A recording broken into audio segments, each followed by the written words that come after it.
Davud payg'ambarning 30 ta o'g'li bo'libdi. Bir kuni peshin namoziga odamlar kechki boshlabdi.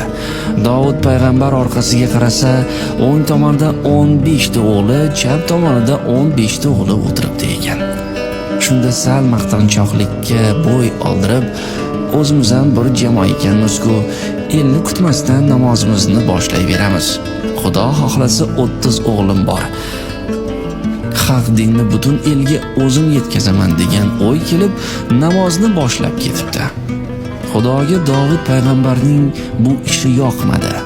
Davud payg'ambar namoz vaqtida assalomu alaykum va rahmatulloh deb o'ng tomonga salom berganda 15 ta o'g'li jon topshirdi. Chap tomonga salom berganda qolgan 15 ta o'g'li bandalikni bajo keltirdi. Xatosini uqqan Davud payg'ambar ko'z yoshlarini daryo qilib Yaratgandan kechirim so'radi. Rahmi cheksiz Alloh 30 ta o'g'lingni qaytarib beraymi yo 30 ni o'rnini bosadigan bitta o'g'il beraymi deb so'radi. Sening amring ikki bo'lmaydi. 30 o'g'limning jonlari jannatda bo'lsin. Menga ularning o'rnini bosadigan bitta o'g'il bersang bas. Aytganing bo'lsin. Lekin bolaning umri qisqa bo'ladi. Men unga faqat 9 yil umr beraman. Mayli. Shunisiga ham shukr deb Davud payg'ambar kelasi yil o'g'il ko'radi. U bolaning ismi Sulaymon edi. Sulaymon ish buyurishga yarab qolgan paytida Davud payg'ambar uning qo'liga qumg'on, yelkasiga sochiq osib, "O'g'lim, sen endi bizning uyga kelgan mehmonlarning yoshmi, qariyami, hammasining qo'liga suv quyib turgin. Suvni 3 marta uzib qo'yasan. 4-marta agar mehmon so'rasa, qo'yasan." "Ota, nega uzib qo'yishim kerak?" "Sababi o'likni yuvishganda suvni uzmay qo'yadi.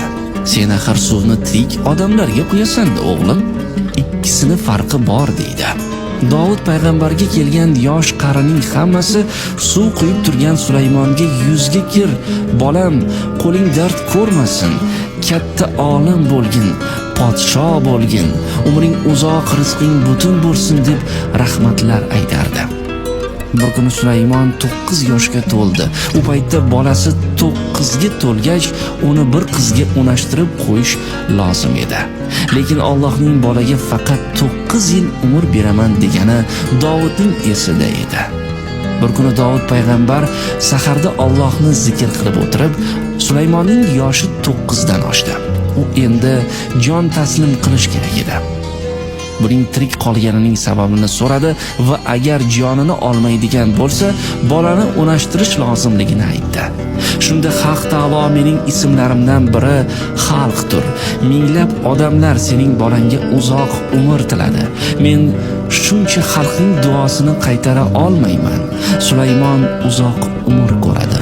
U barcha yerdagi maxluqlarni, osmondagi qushlarning va barcha dengizdagi baliqlarning tilini biladigan bo'ladi. Barcha odamlar va jinlarga hukmronlik qiladi deb javob berdi.